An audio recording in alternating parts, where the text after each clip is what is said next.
Hello दोस्तों, नमस्ते, प्रणाम, राधे राधे, जय सिया राम। दोस्तों, आप लोग के बीच में बहुत ही प्यारा उषानी मैया जी का भजन लेकर आई हूँ। दोस्तों, कैसा लगेगा आप लोग कमेंट करके ज़रूर बताइए और अपना ढेर सारा प्यार दुलार दे दीजिए। दोस्तों, आशीर्वाद दीजिए। बहुत ही प्यारा गीत है।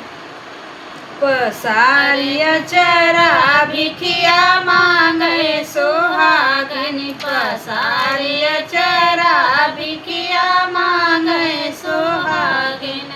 मांग में सिनुरा बालों में गजरा, मांग में सिनुरा बालों में गजरा, लगाए बिंदिया भिखिया मांगे सुहागन, लगाए बिंदिया भिखिया मांगे सुहागन।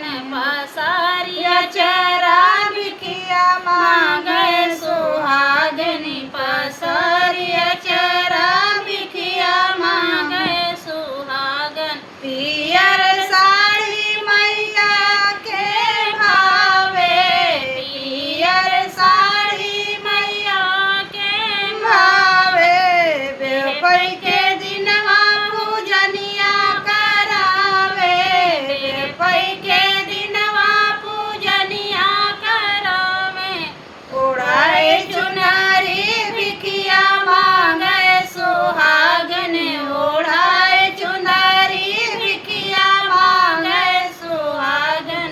पसारिया चरा भिखिया मांगे सुहागन, पसारिया चरा भिखिया मांगे सुहागन।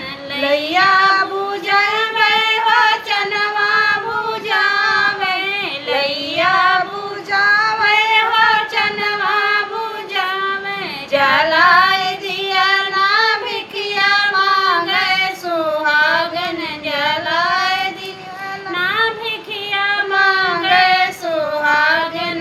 पसारिया चरा भिखिया मांगे सुहागन, पसारिया चरा भिखिया मांगे सुहागन। सब सखी मिली गावे भजनिया, सब सखी मिली के गावे भजनिया।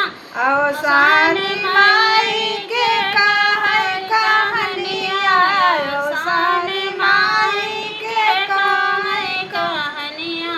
दबाई घोड़वा भिखिया मांगे सुहागन, दबाई घोड़वा भिखिया मांगे सुहागन। पसारिया चरा भिखिया मांगे सुहागन, पसारिया चरा भिखिया मांगे सुहागन। कैसा लगा गीत कमेंट में जरूर बताना। ये अवसानी माता का गीत है, ये गुरुवार के दिन गाते हैं। बहुत ही प्यारा गीत है। दोस्तों, आप लोग अपना ढेर सारा प्यार दुलार आशीर्वाद देते रहिए।